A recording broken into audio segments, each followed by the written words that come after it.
예레미야를 보면은요, 총 12번의 예언이 등장을 해요. 예레미야에.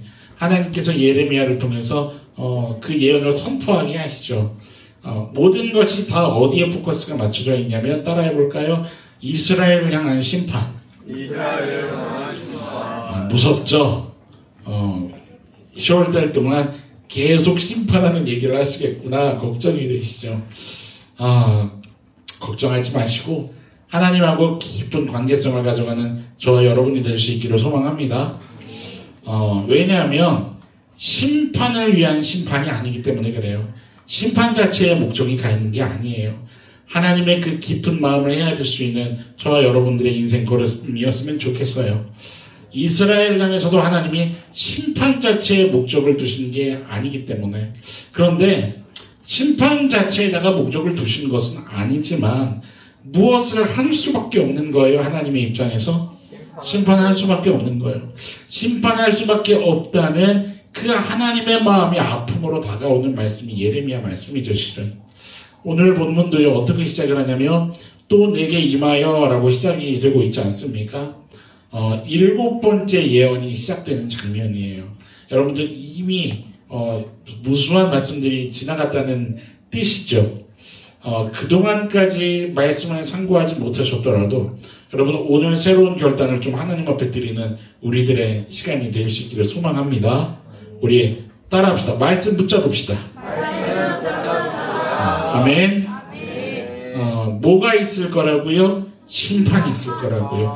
맥락이 또 이어지지 않습니까? 재림과 예수님 오실 그것을 또 준비해야 하는 환난 날을 준비할 우리들의 또 상황과 예레미야를 통해서 이스라엘 그 사회 가운데 선포되었던 그 심판과 너무나도 유사한 맥락들이 쫙 예레미야 말씀을 보면 흘러가고 있거든요.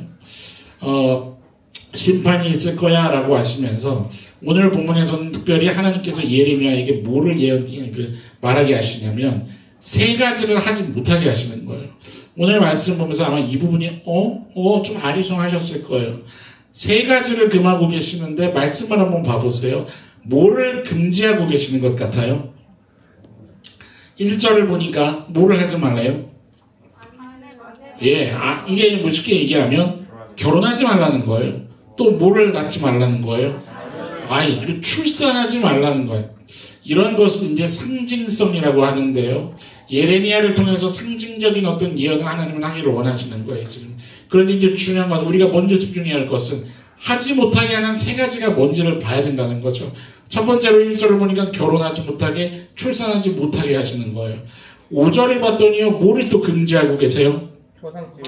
초상집 가지 말래요. 가서 뭐 하지 말래요? 통곡하지 말래, 애곡하지 말라는 거예요. 8절을 봤더니요, 어디도 가지 말래요? 잔치집도 가지 말라는 거예요. 여러분 지금 1절, 5절, 8절에 금지하고 있는 세 가지, 이 모든 것이 다 뭐를 얘기하는 걸까요? 이 모든 것은요, 간단하게 얘기하면 우리의 일상입니다. 옆 성도님에게 좀 얘기합시다. 우리 일상이지요. 예, 무슨 말이냐면 살아가다가요, 사랑하는 사람을 만나면 뭐 하고 싶은 거예요? 결혼하고 싶은 겁니다. 사랑하는 사람을 만나면 결혼하는 거죠. 물론 아무나 막 같은 성끼리 하면 안 되겠죠. 이따가 할 얘기지만 사랑하는 이성을 만나서 하나님 안에서 결혼하는 거, 그리고 또 그렇게 함께 살아가다가 아이를 낳게 되는 거, 우리의 일상이죠. 그렇게 살아가다가 또 누군가 사랑하는 그 소중한 사람을 먼저 어떻게 하기도 해요? 떠나보내기도 하는 거예요. 그러면 가서 함께 뭐 하는 거예요? 함께 슬퍼하고요. 그리고 또 살아가다가 기쁜 일이 있으면요, 함께 무엇도 하나요? 같이 기쁨을 나누기도 하는 거죠.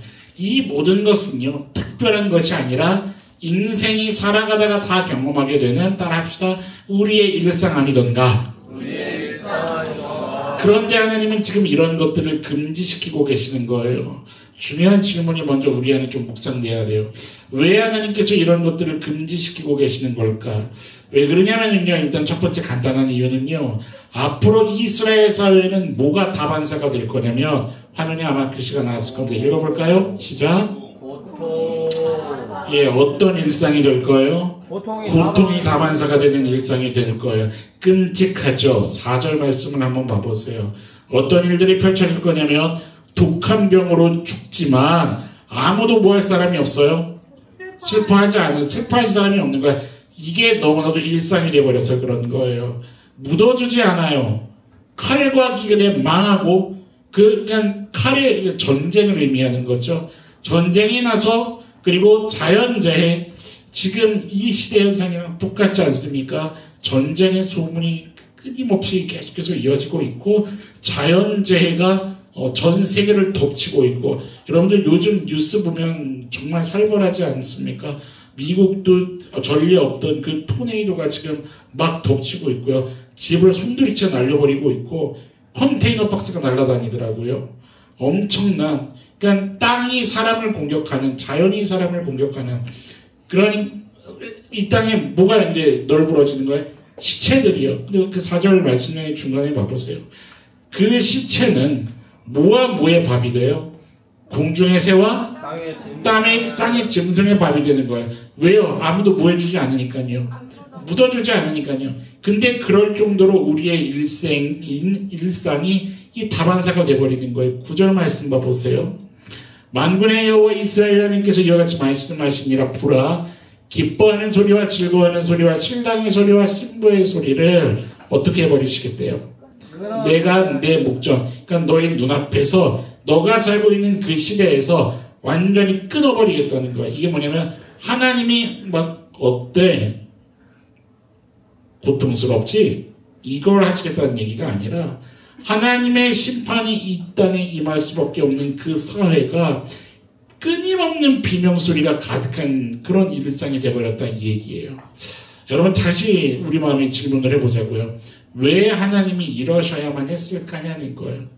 도대체 하나님께서 무엇을 깨닫게 하고 싶으셨을까냐는 거예요. 여러분들 오늘 말씀 가운데 여러분들이 좀 능동적으로 마음에 어떤 것을 함께 묵상하셨으면 좋겠냐면 여러분들 살아가는 지금의 일상 속에서 어떤 괴로운 일이 끊이지 않을 때 어떤 고민이 계속해서 나를 엄습해오고 무언가 문제가 내 앞에서 해결되지 않고 계속해서 존재하고 있는 계속 놓여져 있는 그 상황 속에 나는 하나님 앞에 어떤 반응을 해야 하며 무엇을 묵상해야 하고 어떤 마인드로 하나님을 향해 나아가야 하며 무엇을 점검해야 할 것인가. 여러분들 오늘 말씀에 그 숨겨진 비밀한 진리를 여러분들 다 깨닫는 은혜가 좀 있기를 간절히 축원합니다. 추적해 나갈 수 있는 그 말씀이 오늘 본문 5절에 있습니다. 5절 말씀을 좀 한번 봐볼까요? 중간에 보세요. 내가 이 백성에게서 뭐를 빼앗으며 평강 보고 계세요? 뭐를 빼앗으며 평강을 빼앗고요. 그 다음에 또 뭐를요? 인자와 사랑을 제함이라 여호와의 말씀이니라 라고 얘기하고 있는데 하나님께서 세 가지를 빼앗을 거라는 거예요. 세 가지를 거두어 가실 거라는 거예요. 그렇게 말씀하고 계십니다. 첫 번째가 뭐였다고요?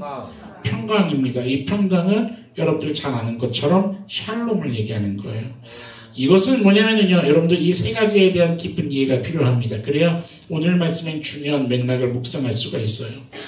오늘 지금 이 본문에 얘기하는 이 샬롬이라는 것은 근본적으로 하나님께서 하나님의 자녀들을 향해 하나님께서 택한 그 백성들을 향해 품고 계신 누구의 마음일까요? 하나님 아버지의 마음입니다.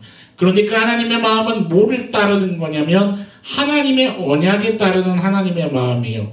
무슨 말이냐면 하나님께서 이미 일찍이 이스라엘 백성들의 그 조상이었던 누구요?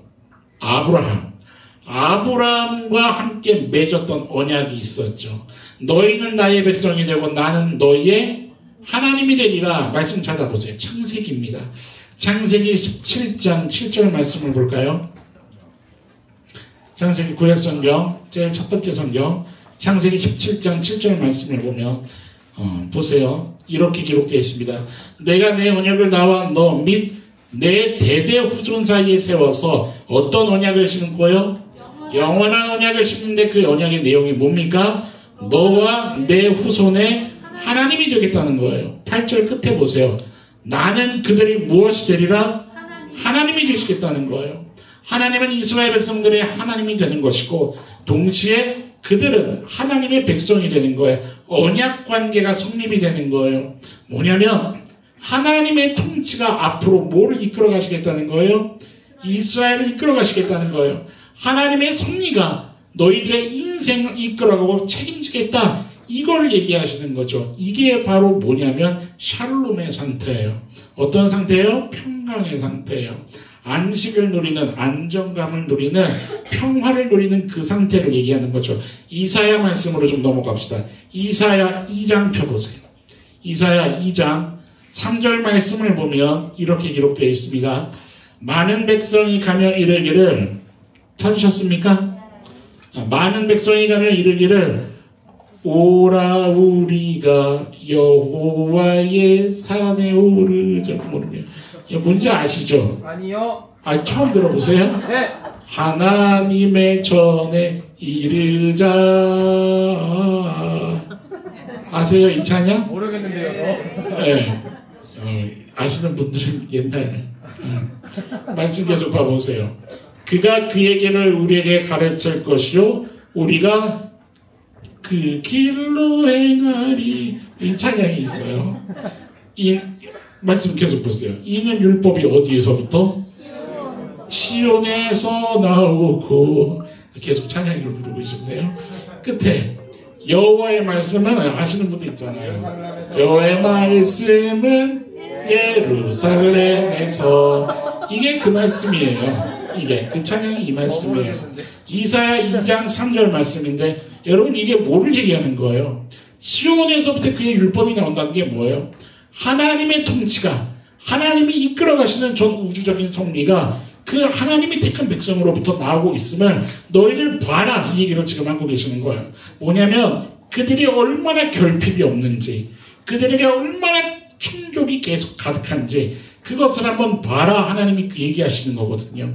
왜냐하면 여러분 하나님의 말, 그 3절 다시 봐보세요. 무엇이 시온에서부터 나와요? 율법. 율법 쉽게 얘기하면 뭐를 얘기하는 거예요? 말씀 얘기하는 거예요. 여러분 말씀 자체가 곧 요한복음을 보면 무엇이라고 증거합니까? 하나님이라고요. 여러분 말씀이 거기서부터 나온다는 것은 뭐냐면 무엇이 있다는 거예요? 하나님의 임재가 있다는 거예요. 하나님이 계신다는 거예요. 여성도님에게 얘기합시다. 하나님이 계시면 샬롬입니다. 아멘. 여러분 그 얘기를 하는 거예요. 완전한 상태라는 거죠. 완전한 상태는 오직 하나님 안에만 존재하기 때문에 하나님이 언약 관계를 체결한 그 이스라엘에게는 이 평강, 샬롬이 있다는 거예요. 그런데 무서운 얘기를 하고 계시죠. 이걸 어떻게 하시겠다고요? 제압을 거둬가 버리시겠다는 거예요. 두 번째, 인자라는 게 있죠. 인자. 인자 이게 뭐냐면 저희 지난주에 봤던 말씀입니다. 어디로 나아가자? 은혜의 보좌로 나아가자라고 할 때 그 은혜. 여호와의 보좌라고 얘기할 수 없었기 때문에 그 여호와의 단어를 가장 유사한 단어로 교체했다 그랬죠. 그게 뭐였어요? 은혜라는 단어였어요. 헤세드입니다. 헤세드. 긍휼이라고 하기도 하고 자비라고 하기도 하는 이 은혜라는 단어요. 여러분 이 은혜의 보좌라고 할 때 은혜 또한 뭐가 관여하고 있는 걸까요? 동일하게 언약이 관여하고 있는 거예요. 무슨 언약이에요? 간단하게 얘기해. 히브리서 4장 16절이 뭐예요? 너희들 힘들고 지칠 때 너희들의 마음에 내가 어떻게 할 테니? 함께 할 테니 너희들 마음의 자리에 나를 계속해서 초청하며 나와 관계하자. 그러면 내가 너희들을 나의 인자로, 나의 은혜로, 나의 긍휼로 지켜주리라, 회복시켜주리라, 치유하리라. 이 언약 관계를 또 얘기하는 거예요. 그런데 여러분 우리가 생각해 봐야 될 게 있어요. 하나님이 우리를 보실 때 우리가 무슨 은혜 받을 만해서 주신 걸까요? 우리가 뭔가 하나님 앞에 잘했고 칭찬받을 만했고 뭔가 진짜 어떤 업적, 소위 말해서 우리식으로 업적을 세워놔서 하나님의 아이고 이쁘다, 이번에 내가 더 큰 은혜 줄게, 이런 관계를 얘기하는 걸까요? 그거가 아니에요. 기본적으로 하나님이 우리에게 은혜를 주시는 것은요, 한번 따라해 봅시다. 생명답게 하기 위해. 아멘. 네, 생명답지 않은 생명도 있습니다. 옆에 성도님 한번 봐보세요. 어떤 생명같이 보이십니까? 네, 우리는 생명다운 생명이기를 소망합니다. 무슨 말이냐면 여러분, 생명이 있지만 세상을 쫓으면 그 생명은 죽은 생명입니다. 생명이 있지만 영원한 것을 바라보지 못하면 사실 이미 그 시간 자체가 영원한 것과는 단절된 생명입니다. 내게 생명이 있다고 하는 것은 하나님과 관계하기 위해 주어진 유일한 통로임을 여러분들 명심하기를 축원합니다. 내게 생명이 붙어있을 때 하나님과 관계하기를 몸부림칠 수 있는, 그래서 하나님은 뭘 하시냐면 우리가 그것을 할 만한 실력이 안 되니까 우리에게 뭐를 먼저 주시는 거예요? 그 은혜로 인하여 무엇으로 말미암아? 믿음으로 말미암아 구원을 얻었나니. 아멘. 그 구조인 거예요. 내가 먼저 하나님께 할 만한 실력이 안 되니 하나님이 은혜를 주셔서라도 우리의 생명의 관계가 진짜 생명의 관계를 누릴 수 있게 하시는, 그 얘기를 지금 하고 계시는 거죠. 여러분, 하나님께서 우리를 여전히 긍휼로 바라보기를 원하신다는 거 믿으시기를 축원합니다. 그래서 뭐를 원하시는 거냐면 하나님과 친밀한 사귐을 원하시는 거예요. 여러분, 옆에 성도님이 만약에 뭐 이렇게 맛있는 거, 뭐 이렇게 특별한 거 주잖아요. 왜 주는 줄 아세요? 저 사랑해서요. 맞습니다. 여러분, 누가 뭘 주면은요, 귀한 걸로 여기시기를 소망합니다. 친해지자고 주는 거예요. 더 가까이 지내자고. 여러분, 하나님이요, 우리에게 은혜를 주신다는 것은 뭐냐면 나랑 좀 가까이 지내자 얘기하시는 겁니다. 여러분, 하나님의 은혜를 받으셨습니까? 네. 그러면 진짜 하나님께로 달려나가는 우리의 성숙함이 있기를 축원합니다. 뭐를 주시나요? 회복을 주시죠. 안식을 주시죠. 치유함을 주시고 새 힘과 생명의 생명됨을 허락하시죠. 믿으십니까? 그래서 은혜의 보좌로 오라고 하시는 거거든요. 왜냐하면 하나님만이 유일하게 완벽한 회복을 주시는 분이시거든요. 유일하게 하나님만이 완벽한 치유하심을 주시는 분이라 이 말이에요. 완벽한 생명을 줄 수 있는 분은 유일하신 하나님이신 줄 믿으시기 바랍니다. 그 유일하신 하나님께서 유일한 나와, 그러니까 하나님이 우리에게 그렇게 얘기하시는 거예요. 내가 그런 유일한 존재 아니야? 나랑 가까이 좀 지내자. 나랑 함께 교제하자. 함께 하자고 말씀하시는 하나님이셨던 거예요. 그런데 이 인자를 어떻게 하시겠다고요? 이 인자도 거둬가시겠다는 거예요. 또 하나가 있죠. 세 번째 무엇입니까? 이거는 사랑이에요. 사랑을 라하밈이라고 하는데 여러분들이 아는 사랑이 또 다른 종류가 있으실 거예요. 뭐가 있죠? 뭐 아가페도 있고 필로스의 사랑도 있고 에로스의 사랑도 있고, 이 다 성경에 나오는 사랑들인데 처음 들어보시는 것처럼 눈을 뽀끔뽀끔하면 제가 바이블 캠프를 뭘 해야 되는지 고민이 커집니다. 네. 라하밈 들어본 적이 있으세요? 아니요. 이 라하밈도 사랑을 이야기하는 건데 이런 사랑을 좀 얘기하는 거예요. 여러분들 한번 생각해 봅시다. 부모가 있고 자녀가 있어요. 네. 부모와 자녀가 가지고 있는 그 관계성에 그 나타내는 사랑 중에는요, 어떤 사랑이 있죠, 여러분? 절대적인. 그렇죠. 그냥 조건이 없는 무조건적인 사랑의 개념이 있어요, 없어요? 있어요. 있습니다. 그런데 동시에 어떤 개념도 있나요? 여러분, 이거는 부모가 자녀를 봤을 때 앞으로 보나 뒤로 보나 뭐를 할 수밖에 없어요. 야단을 칠 수밖에 없는 거예요. 야단을 칠 수밖에 없는데도 그게 마땅함에도 불구하고 이 자녀가 부모를 향해서 뭐를 해요? 승질내요. 에? 그러면 이건 말 다 했죠? 이 자녀가 뭘 하나요? 그쵸. 손을 싹싹 비는 거예요. 인정하는 거예요. 뭐를 해요? 이거는 자기 잘못이라는 거예요. 싹싹 인정하면서 뭐 해달라고요? 용서해달라고 구할 때 그때 부모님이 베푸는 사랑을 라함임이라고 해요. 이해되세요? 신명기 말씀을 좀 펴봅시다. 신명기 13장 17절 말씀이에요. 신명기 13장 17절 말씀을 보면 이렇게 기록되어 있죠. 찾으셨습니까? 너는 이 진멸할 물건을 조금도 네 손에 대지 말라. 그리하면 여호와께서 그의 진노를 어떻게 하세요? 그치신다는 거예요. 그리고 어떻게 여기실 거라고요? 긍휼히 여기신다는 거죠. 자비를 더하시고, 그리고 끝에 보세요. 너를 번성케 할 거라는 하나님께서 지금 이스라엘 백성들에게 약속하시는 이 언약이 뭐냐면, 설령 너희들에게 어떤 잘못하는 일들이 있어도 절대 그러면 되지 않지만, 그 잘못이 대표적으로 뭐를 얘기하냐면 하나님과 이스라엘의 관계성에서는 우상숭배를 얘기하는 거예요. 우상숭배. 너희들에게 우상숭배하는 일들이 만약에 있었더라도 어떻게만 한다면, 다시 돌아선다면, 다시 돌아서면 내가 너희들을 진노하지 않고 너를 긍휼히 여기겠다. 너희들을 용서하겠다. 그 용서와 사랑으로 나아가겠다는 그 약속이 바로 라하밈의 하나님이신 거예요. 그렇게 언약하시는 거죠. 그런데 이 라하밈 또한 뭐 하시겠다는 거예요? 거둬가시겠다는 거예요. 여러분, 하나님께서요, 지금 뭐를 말씀하고 계신 것 같으세요? 여러분들 지금 말씀 듣고 계십니까? 묵상하고 계십니까? 생각해 보세요. 뭐를 지금 하나님께서 의도하고 계시는 걸까요? 뭐를 추적해 나갈 수 있는 거냐면, 지금 이 세 가지가 다 뭐와 연관이 되어 있어요? 언약들과 연관되어 있어요. 공통점이 뭔 줄 아십니까?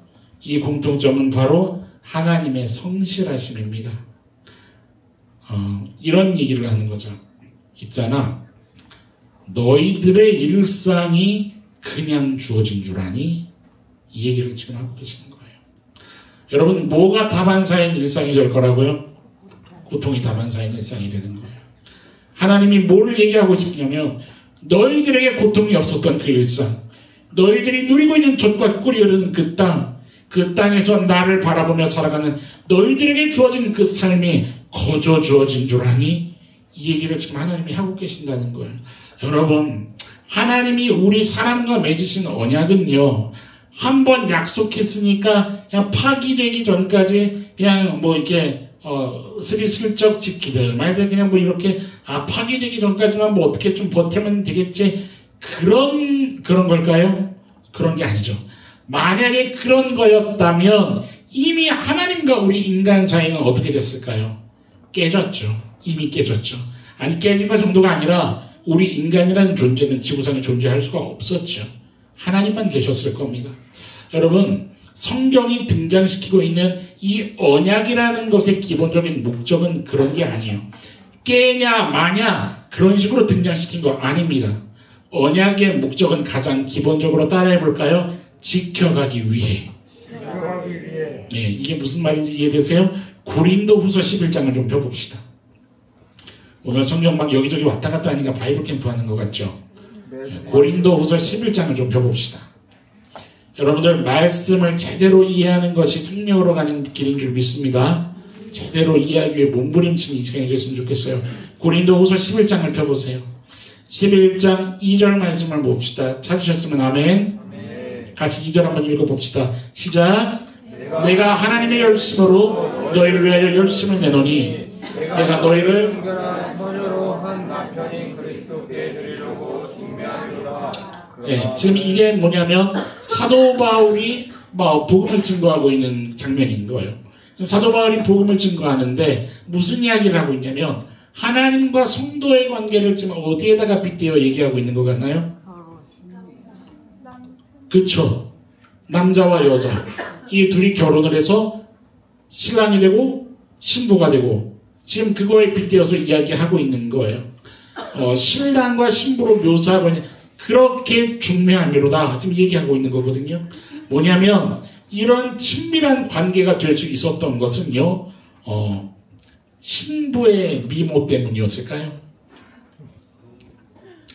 아니면 뭔가 신부가 신랑에게 사랑받을 만한 뭔가를 막 이렇게 해서 꼬신 걸까요? 그게 아니라는 거죠. 그게 아니에요. 이런 친밀한 관계가 될 수 있었던 것은 2절 앞부분에 보세요. 뭐로 열심을 내노니에요 지금?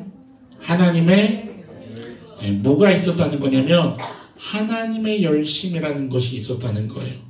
하나님의 열심이 있었기 때문에 하나님과 이스라엘 백성들이 친밀한 관계가 될 수 있었다는 거예요. 옆에 성도님에게 이렇게 얘기합시다.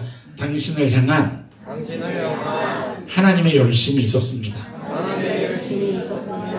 네, 아멘.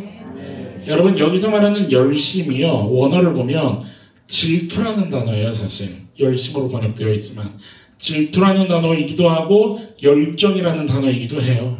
이게 뭐냐면 지금 무슨 얘기를 하고 있는 거냐면 하나님의 열심이 어떤 개념인지 여러분들 제대로 이해해야 신앙생활 가운데 또 힘을 경험하게 될 줄 믿습니다. 여러분들, 이 하나님의 열심이 뭐냐면 이런 거예요. 하나님이 계시고 지금 하나님의 백성이 있습니다. 그런데 그 사이에요, 뭐가 됐든지 간에 지금 뭔가가 껴있는 거예요. 무언가가 껴있어서 지금 뭐 하고 있을까요? 그 무언가가 낀 것이 하나님의 백성들이, 하나님의 자녀들이 하나님을 바라보고 하나님께 나아가고 하나님과 더 친밀한 관계를 맺으려고 하는 그것을 뭐 하고 있을까요? 방해하고 있는 겁니다. 방해. 무언가가 끼어서 방해하고 있는 것, 이 모든 것을 하나님은 다 뭐라고 얘기하시냐면, 따라합시다. 우상이다. 네. 나 외에는 다른 영상을 내 앞에 두지 말지니 다른 어떤 것도 내 바운더리에는 갖다 놓지 말아라 라고 얘기하시는 우상이 되는 거예요. 다른 말로 얘기할게요. 죄가 된다고요. 죄. 그러니까 하나님은 이것을 어떻게 할 수밖에 없을까요? 제거해야 되는 거예요. 제거할 수밖에 없는 거예요. 마치 뭐와 같은 거냐면 내가 건강한 육신으로 살아가야 되는데 내 몸에 뭐가 생겼습니까? 암이 생겼습니다. 여러분, 손가락에 암이 생겼어요. 어떻게 해야 될까요? 그 손가락 절단하는 것을 잔인하다고 얘기하시겠습니까? 혀에 암이 생겼습니다. 혀를 잘라내는 것을 잔인하다고 얘기하시겠습니까? 죽을 수 없기 때문에 치료해야 하는 겁니다. 하나님은 뭐 하시냐면 제거하셔야 되는 거예요. 신명기 말씀을 펴봅시다. 4장.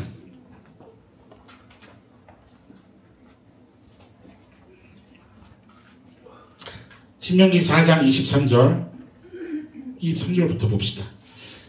찾으셨으면 아멘. 너희는 스스로 삼가 너희의 하나님 여호와께서 너희와 세우신 언약을 잊지 말고 내 하나님 여호와께서 금하신 어떤 형상의 우상도 어떻게 하면 안 됩니까? 조각하면 안 됩니다. 24절 함께 읽어볼까요? 시작. 네 하나님 여호와는 소멸하는 불이시오 질투하시는 하나님이시라. 아멘. 하나님이 뭐라고요? 소멸하는 불이라는 거예요. 무슨 얘기냐면 다 태워버리시는 하나님이시라는 거예요. 다 태우신다는 거예요. 왜요? 뭐하는 하나님이시기 때문에요. 질투하는 하나님이시라라고 얘기할 때 이 질투가 바로 하나님의 열심을 얘기하는 겁니다. 이해되세요? 하나님과 그의 백성 사이에 무언가가 껴있어서 그 무언가 껴있는 것 때문에 그들의 관심이 하나님이 아닌 다른 곳으로 향할 때, 하나님이 아닌 다른 곳으로 달려갈 때, 그렇게 방향이 꺾이면 그의 영혼은 죽게 되니까. 그의 영혼은 곤고함에 이르고 허망함에 이르고 허무함에 이르게 되니까 인생을 그렇게 둘 수 없기 때문에, 그러니까 하나님의 사랑은 그를 살려야만 했기 때문에 수단과 방법을 가리지 않고서라도 그를 어떻게 하기를 원하시는 거예요? 열정을 다해서 살려내기를 원하시는 거예요. 그 열정을 다해서 모든 것을 소멸해서라도 그 영혼의 구원을 위해 하나님이 뭐 하시겠다는 거예요? 내가 일을 하겠노라. 내 열심으로 내가 일하겠노라 얘기를 하고 계신다는 거예요. 신랑과 신부의 그 관계성을 이어가기 위해 하나님의 열심이라는 개념이 등장하는 거죠. 여러분, 우리가 절대 잊지 말아야 할 게 있습니다. 그게 뭐냐면요, 우리 인생 가운데 이스라엘 백성들에게 먼저 이야기하신 거죠. 평강이 주어지고 인자와 사랑이 주어지는 것은 그냥 하나님은 평강의 하나님이시니까, 하나님은 인자의 하나님이시니까, 하나님은 사랑의 하나님이시라면서요. 그러니까 하나님이 그렇게 평강도 인자도 사랑도 주시는 거겠죠 라는 게 아니라는 겁니다. 그 이면에 무엇이 관계하고 있다고요? 하나님의 열심이라는 것이 작동하고 있기 때문이라는 겁니다. 여러분의 인생 가운데에 내 눈에 보이지 않아도 느껴지지 않아도 여전히 일하고 계시는 그 하나님의 열심이 우리들의 삶의 곳곳에 역사하고 있는 줄을 믿으시기 바랍니다. 원하옵기는 우리들의 영의 눈이 열려서 그 하나님의 열심을 보며 감사할 수 있는, 죄송할 수 있는 그러한 매너 있고 겸손한 참 신앙인들로 이 땅을 살아갈 수 있게 되기를 주님의 이름으로 간절히 소망합니다. 오늘 본문이 그 얘기를 하는 거예요. 절대로 당연한 게 아니거든요.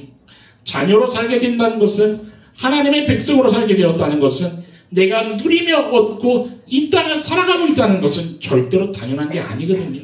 숨을 쉬고 있는 것 당연한 게 아니거든요. 내가 구원받은 사건 당연한 게 아니라 이 말입니다. 그런데 이것을 이스라엘 전체 사회에는 어떤 분위기가 팽배해지기 시작했냐면, 옆 성도님에게 얘기합시다. 당연한 걸로 여기기 시작했나 봐요. 어떻게 여겼다고요? 당연한 걸로 여기기 시작했다 이 말입니다. 하나님의 마음을 당연하게 여겼다고요.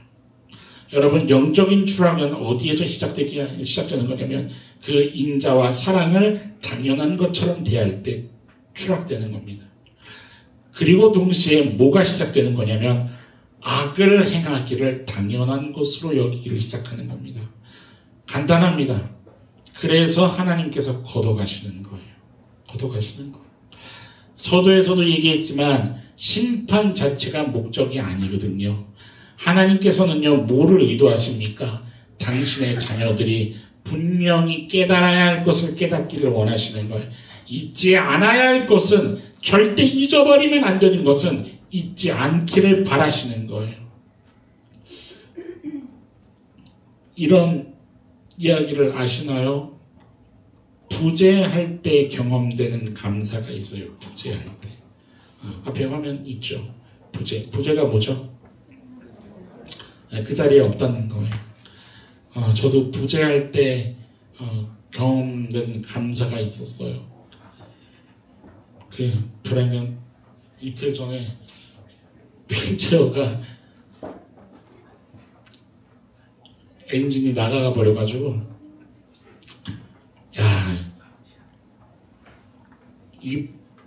내가 휠체어로 다닐 수 있었던 것이 감사였는데, 아침에 방에서 나와서 거실에 딱 그 식탁에 자리를 잡고 계속 이제 그 한 자리에 있으면서, 부엌에 가고 싶은데, 여기 거실을 이렇게 쫄래쫄래 돌아다니고 싶은데, 저는 통화를 하면서 한 자리에서 통화를 안 하고 돌아다니면서 통화를 하거든요. 이 막 마음이 답답함이. 그러면서 순간 마음에, 이번 주 말씀 때문에 또 이런 일을 경험하게 하시는구나, 그 생각을 또 했지 뭡니까? 부재할 때 경험되는 감사가 있어요. 여러분들 벼랑간 이 공간에 산소가 사라진다. 어떨까요? 숨 막혀 죽어요. 내가 그 산소를 어디 주머니에다가라도 좀 모아놨어야 됐는데, 이 생각하실 거예요. 옆에 성도님을 한번 봐보세요. 옆에 성도님, 내 오른쪽에 계신 성도님이, 내 왼쪽에 계신 성도님이 내일 돌아가신다. 네. 어떠실 것 같으세요? 네. 한 번이라도 밥을 더 같이 먹었어야 됐는데. 아니, 우리 교회 제일 어린애가 왜 이걸 제일 공감을 잘하죠? 무슨 일이죠 이게? 제가 척추 수술을 하고 나서 아주 잃어버린 게 있는데, 그게 뭐냐면 제 손으로 이제 글 쓰고, 제 손으로 책 넘기고, 제 손으로 옷을 입고, 제 손으로 밥을 떠먹고 했었던 것들을 다 잃어버렸어요. 제 스스로 안경도 닦고, 제 스스로 가려운 것도 긁고, 그랬던 걸 다 잃어버린 거예요. 그런데 이거를 잃어버리고 나니까, 다른 말로 얘기해 볼까요? 부재하면은 경험되어지는 그 감사, 생각나는 그 감사가 바로 뭐냐면 일상의 감사인 거예요. 일상의 감사. 이 일상의 감사, 일상이라는 것이 없어져 버리고 나니까 그게 그렇게 소중한 건지를 깨닫게 되는 거예요. 여러분, 내 손을 내 스스로 쓸 수 있다는 게 당연한 걸까요? 아니요. 여러분, 그거 당연한 거 아닙니다. 절대 그게 당연한 게 아니에요. 제 마음을 묵상했던 거예요. 이게 당연한 게 아니었는데 내 손을 하나님의 영광을 위해서 좀 더 썼어야 했는데 왜 그러지 못했지? 내가 죄를 향해서 내 손을 쓰면 안 됐던 거였는데 이것을 새삼 깨닫게 되는 거예요. 당연해지면 어느샌가 없어지는 게 바로 뭐냐면 하나님을 향한 감사가 없어지는 거예요. 여러분들 묵상하면서 깨닫게 되는 것이 이겁니다. 오늘 본문에서 깨달아야 하는 것이 그겁니다. 하나님을 잊은 채 누리는 것이 당연해지면 그러면 뭐를 향하는 걸까요? 인간은 죄를 향하는 겁니다. 아세요? 죄를 향해 달려가는 것이 당연해지는 겁니다. 죄를 향해. 하나님의 마음을 당연하게 여기면 타락하게 된다는 거예요. 목사님, 저는 그거 당연하게 생각한 적 없고 죄를 향해 달려가는 것 같지도 않은데요? 라고 생각하실 수 있을 겁니다. 이스라엘 백성들도 그랬으니까요. 이스라엘 백성들이 그랬습니다. 그래서 여러분 오늘 말씀으로 제대로 점검하셔야 됩니다. 오늘 본문에요. 11절을 보세요. 11절을 보면 어떤 말씀이 기록되어 있냐면 너는 그들에게 대답하기를 여호와께서 말씀하시되 너희 조상들이 뭐를 버려요? 나를 버리고 다른 신들을 따라서 잘 보세요. 그들을 섬기며 그들에게 절하고 나를 버려 내 율법을 지키지 않았다라고 얘기하고 계시는 거예요. 다시 보세요. 11절 중간에 나를 어떻게 했어요? 버렸고 뭐를 따라가요?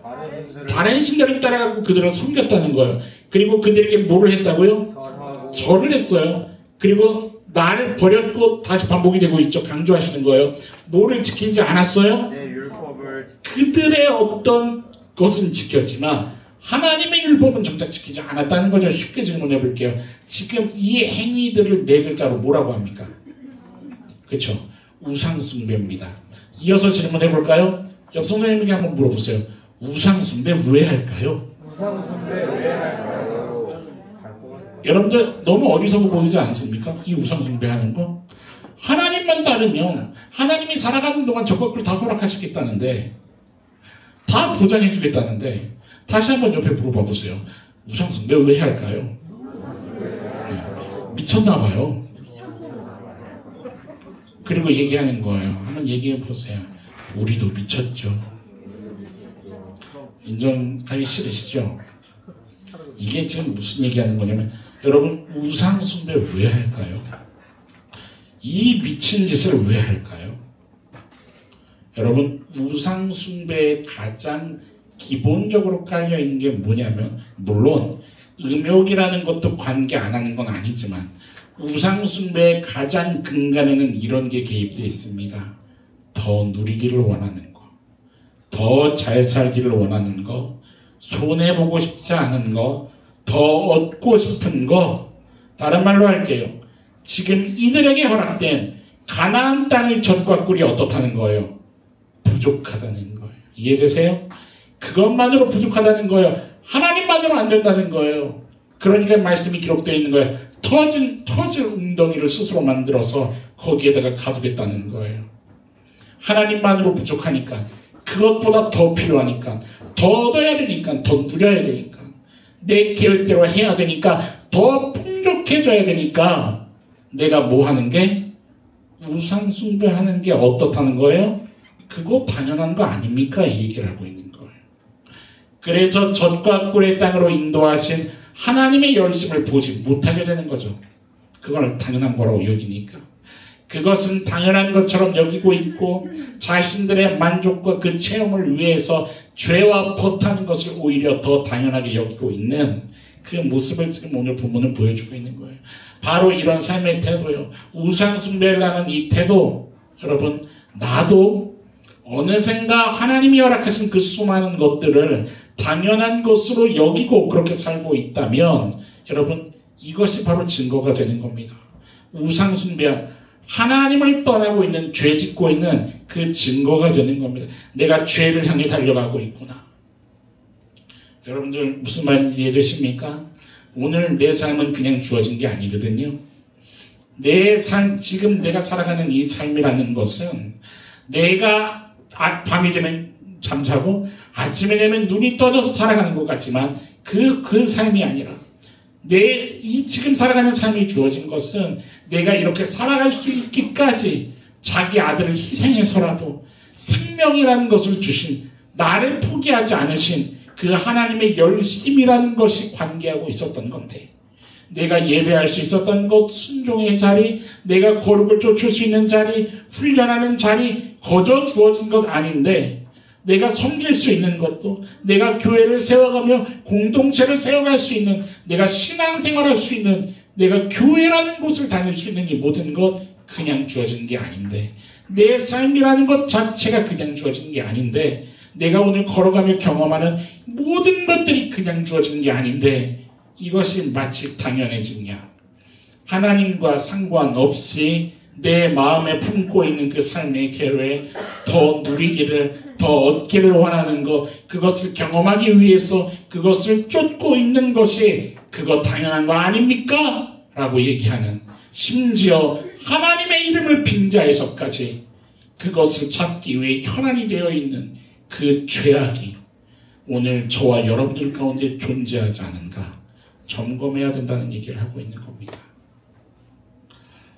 여러분들, 예배의 자리를 나오지 못하게 하는 삶의 요소가 간혹 어떤 게 나타나던가요?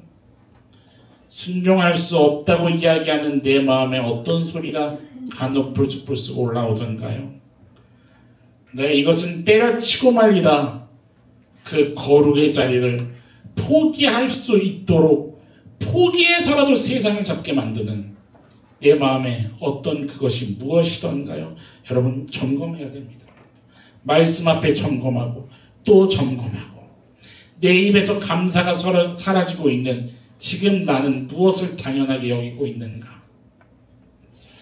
여러분, 하나님과의 관계에서요, 우리가 정말 묵상해야 될 게 있습니다. 나를 살리기 위해 흘리셨던 예수님의 그 피가 무엇이었는가? 여러분들 진지하게 묵상해 본 적 있으십니까?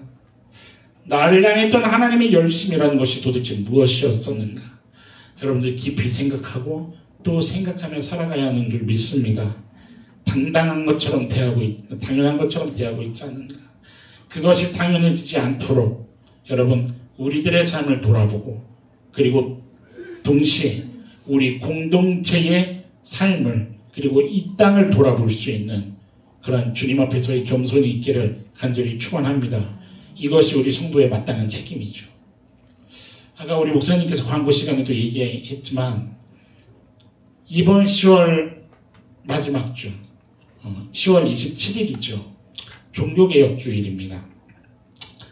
우리가 뭐를 하려고 하는 거냐면, 한국 기독교 200만 성도 연합예배, 이곳에 좀 참여하려고 하는 건데, 준비한 영상이 있어요. 일단 잠깐 이 영상 보고 말씀을 좀 이어가도록 하죠. 영상 여러분 어떠세요? 지금 저희들은 괜찮습니다. 지금 저희들은.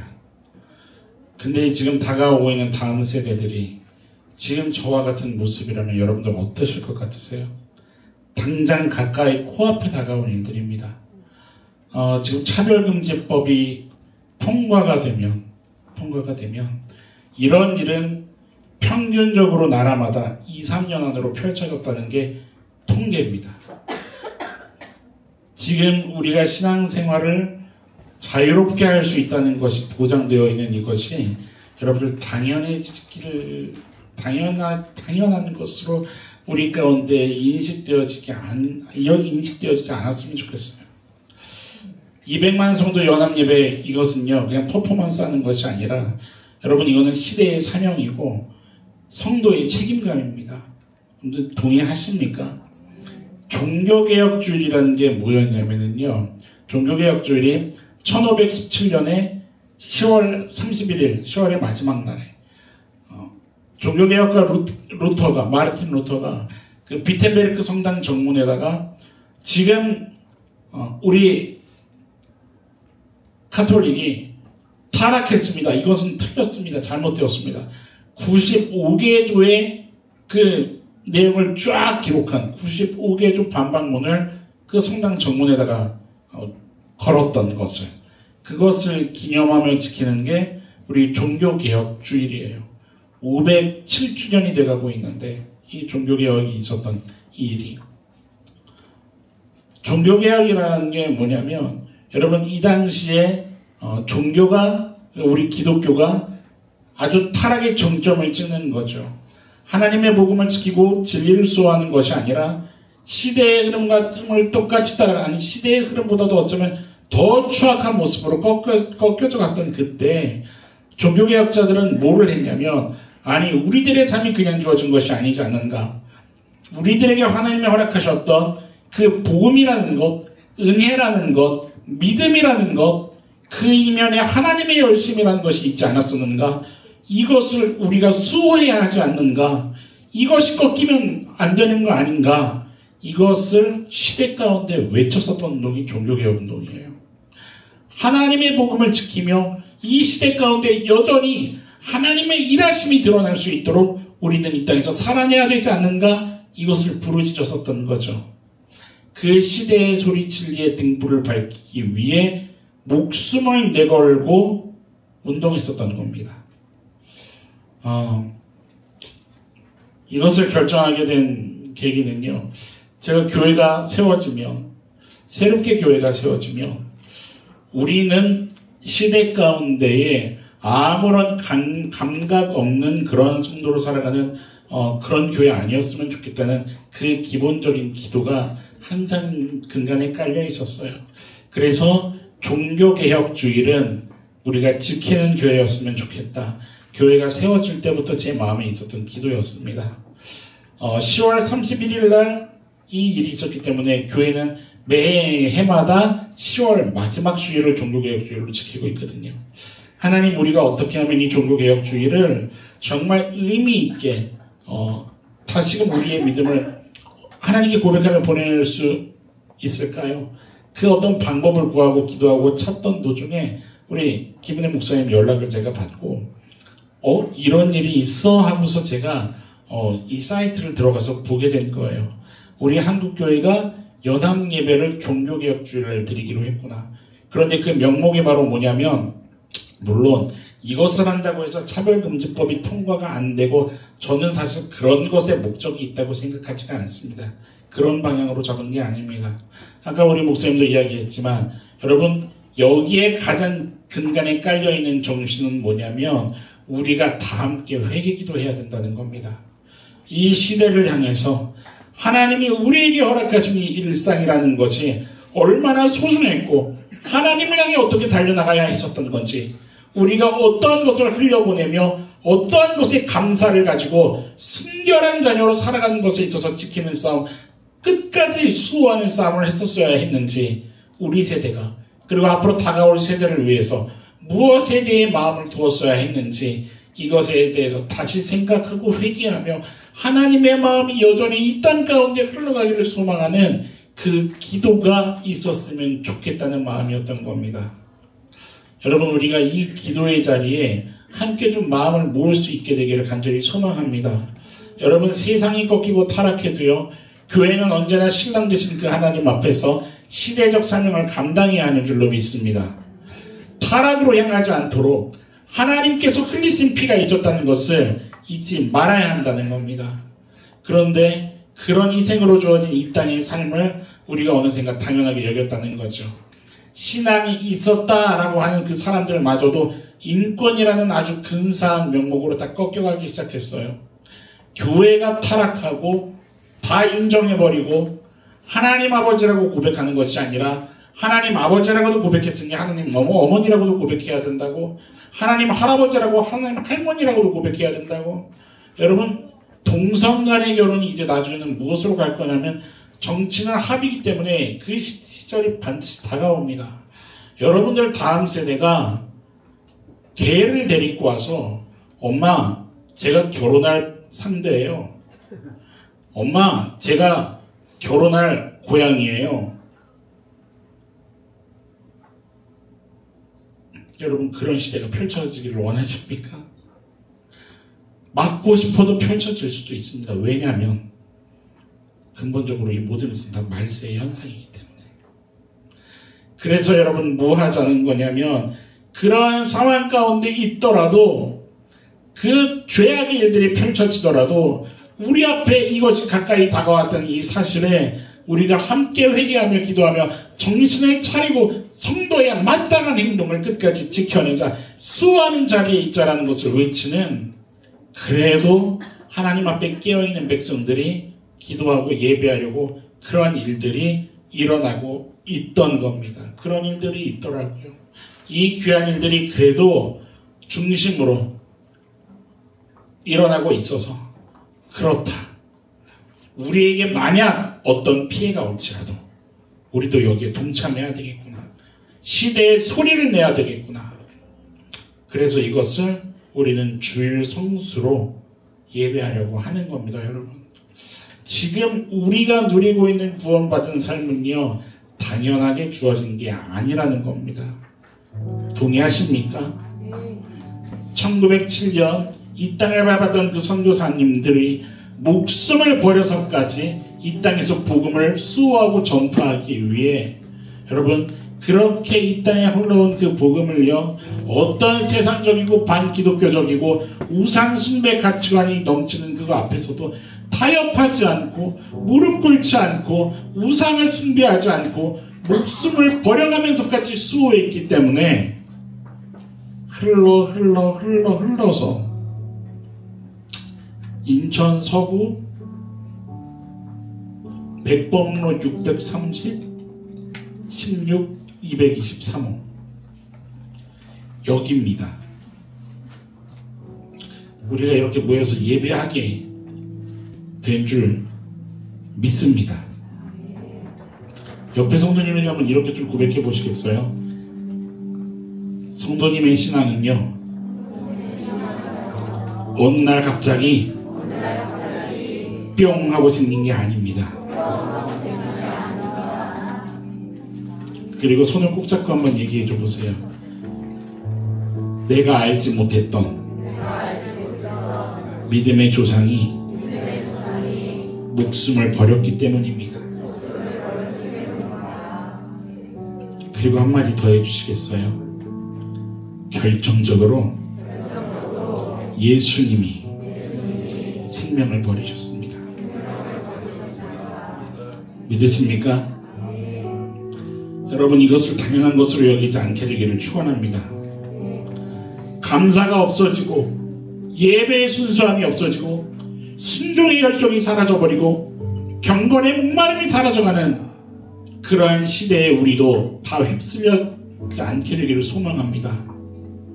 여러분, 깨어있는 성도라면 시대의 소리를 내며, 그리고 당장의 주님과 1대1 관계 속에서 주님 나를 신부로 맞이하시기 위해 그 하나님의 열심이 있으셨군요. 이것을 고백하며 주님께 달려나가기를 결단할 수 있는 그런 효도하는 자녀의 태도가 오늘 우리들에게 넘쳐날 수 있게 되기를 간절히 소망합니다. 당연한 것이 아니라 내 아버지도 피 흘리기까지 싸워내셨었다는 것을, 여러분, 오늘 우리 예배를 통해서 다시 한번 마음에 묵상하시면서 우리 좀 찬양하시면서 우리가 해야 할 기도, 결단해야 할 기도, 회개해야 할 기도 하나님께 드리면서 그렇게 오늘 우리가 좀 나아갈 수 있었으면 좋겠습니다. 여러분, 오직 주님의 은혜가 있었기에, 그 하나님의 언약의 신실하심이 있었기에, 그 하나님의 부모의 사랑이 있었고, 하나님의 그 평강 샬롬이 있었기에, 하나님의 일하심이 있었기에 오늘 우리가 있었다는 것을 끝날까지 묵상하며 진지하게 나아갈 수 있는 저 여러분들의 인생 걸음이었으면 좋겠습니다. 같이 이것을 좀 찬양하시면서 우리 하나님께 고백하며 나아갑시다. 우리 자리에서 좀 다 일어나서 우리 고백하며 나아갑시다. 우리 가슴에 손을 얹고, 주님, 그렇습니다. 오늘도 내가 소망하는 것은 주님의 은혜 한 가지밖에 없습니다. 주의 은혜로 여기 서게 되었는데 주님의 그 은혜로 여전히 나를 좀 붙잡아 주옵소서. 내 삶에 치유될 것, 회복되기를 소망하는 것, 이 모든 것들을 좀 다 드리며 우리 하나님께 고백하며 나아갑시다. 오직 주의 은혜로 지금 여기 서 있네. 오직 주의 은혜로 지금 여기 서 있네. 한없는 경배 한없는 찬양 내 영혼 주께 드리네. 나를 위해 이 땅에 오신 주의 은혜 십자가 고통 이기신 주님 그대 어찌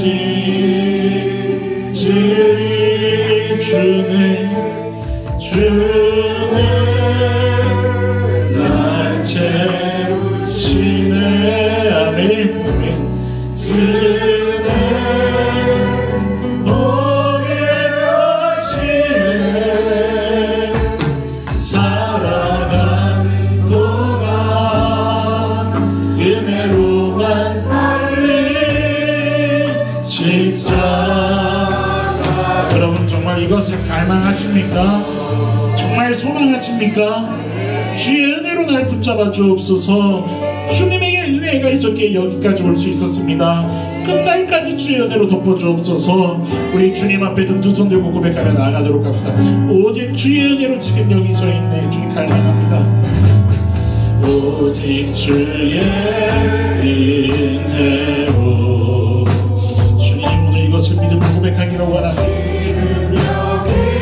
서 있네.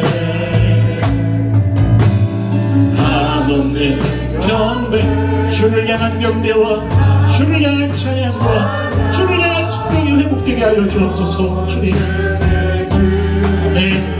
나를 위해 이 땅에 오신 주님 나를 위해 이 땅에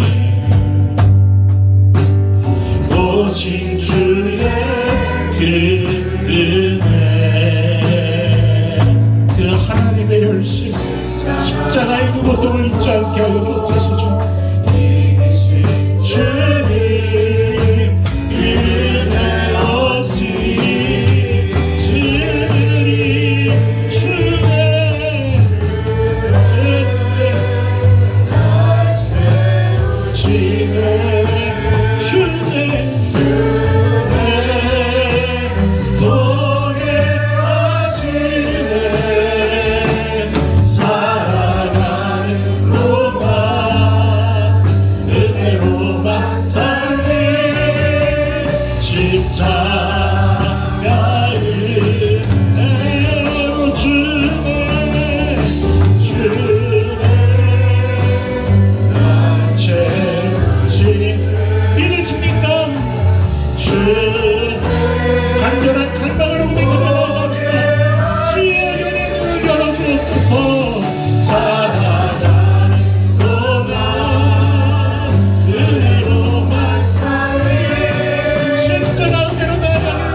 채우시네. 주네 보게 하시네. 살아가는 동안 은혜로만 살리 십자가 우리 간절한 마음으로 한번 우리가 나아갑시다. 주네 날 채우시네.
잡으소서. 주여 하나님 소멸하는구나. 왜 하나님을 질투하지 않으시. 주여 우리 하나님 사이에 주여 어떠한 것도 하겠습니다. 주여 하나님을 하시옵소서. 오래되고 하나님을 하시옵소서. 이거 하시옵소서. 주여 하나님을 사용하시옵소서. 주여 이 정도라고 자리하면 끝날까지 주님이 하는 자리를 주님을 쓰여. 주여 숙면으로 주여 주여 하나님 주여 이 땅 가운데 주님을 향해 그대로 주님을 주여 우리 그대로 주여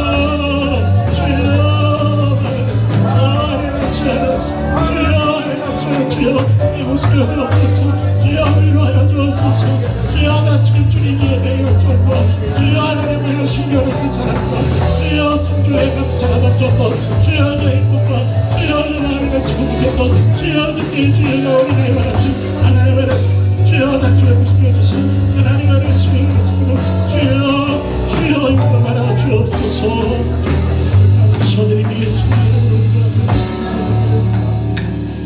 사랑하는 하나님, 잃어버린 예배의 열정을 회복하고 싶습니다.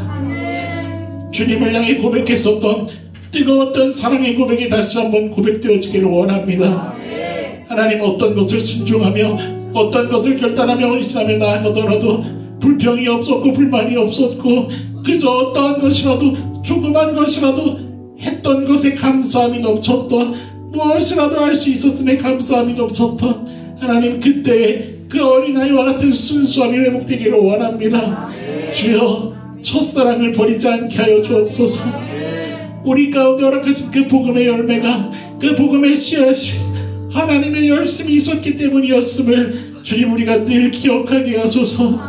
당연한 것으로 여기지 않게 하시고 주님 나의 삶의 걸음이 더 얻고 더 누리고 손해보기 싫고 편한 것으로 가고자 하면 주님 그 인간의 그 본성의 연약함과 악함이 주님 도살이지 못하도록 주여 성령님 도와주시고 붙잡아 주셔서 깨닫게 하여 주시고 주님 앞에 다시금 결단케 하여 주시고 주님의 도우심을 구하며 나아갈 수 있는 겸손한 우리들의 인생 되게 하여 주옵소서.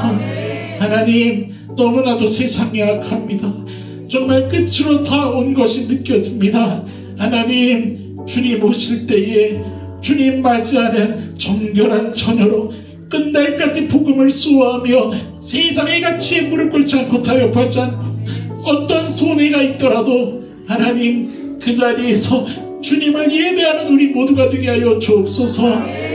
하나님을 향해 영원한 것을 향해 우리들의 모두를 드리기를 좀 더 아까워하지 아니하는 주님 순결한 정말 주님의 귀한 신부들 되게 하여 주옵소서. 주님 이것을 갈망합니다. 하나님 우리 교회를 기억하여 주시고 우리 한 성도님을 기억하여 주셔서 하나님 험한 광야를 걸어가는 동안에 우리들의 고백을 또한 기억하여 주셔서 하나님의 열심으로 우리를 끝까지 인도하여 주옵소서. 이 고백과 결단으로 나아갑니다. 오늘 우리들의 예배를 받아주시고 주님만이 영광 받아 주옵소서. 감사드리며 진실하신 우리 주 예수님의 이름으로 감사하며 기도드립니다. 아멘.